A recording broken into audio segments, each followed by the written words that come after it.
90-90 hip mobility. To perform this exercise, you need to sit in the side straddle position with your front knee at a 90-degree angle and this kind of back knee at a 90-degree angle. What we're going to try to do in this exercise is get our pelvis to move on our femurs or our leg bones so that we can gain some hip mobility. Okay? So if you haven't done this before, you might find yourself leaning over, and that's okay. So we're going to start by putting our right hand on top of our right hip here, and you're going to lift that butt up off the ground. Then you're going to see how far back you can bring your butt towards the ground and go back and forth. It's okay if you have just a tiny bit of movement here. This isn't something we do every day. Okay, so you're just simply rocking back and forth, and I want you to take notice if you're getting movement from your pelvis and your hip, or if it's coming from your low back. So if you're finding yourself rocking and moving your low back, try to stop doing that and really try to isolate in the pelvis and the hip joint here.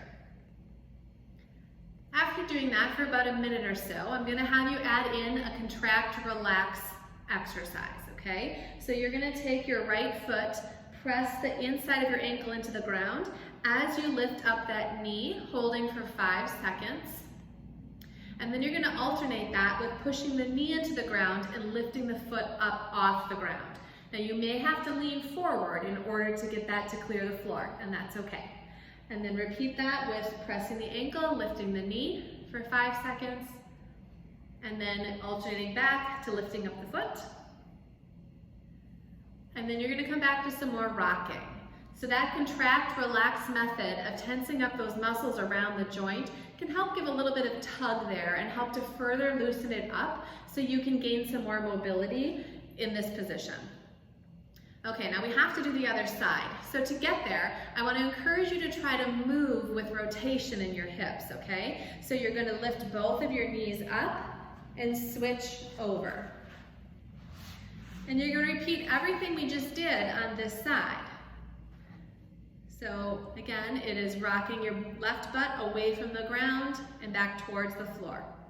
Now, maybe you can see on my body here, I'm a little more stiff, so I'm finding myself wanting to use my back in order to get there.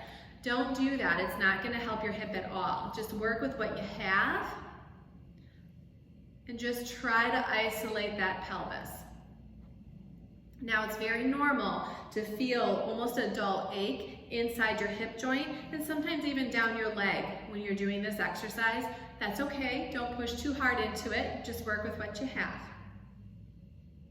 And then on this side, you would repeat the same thing where you would do the contract, relax, pressing the ankle, lifting the knee, and alternating with lifting the foot. And just spend about 5 minutes total between the two sides, and don't expect a ton with this one. You'll get little gains every time you try to do it.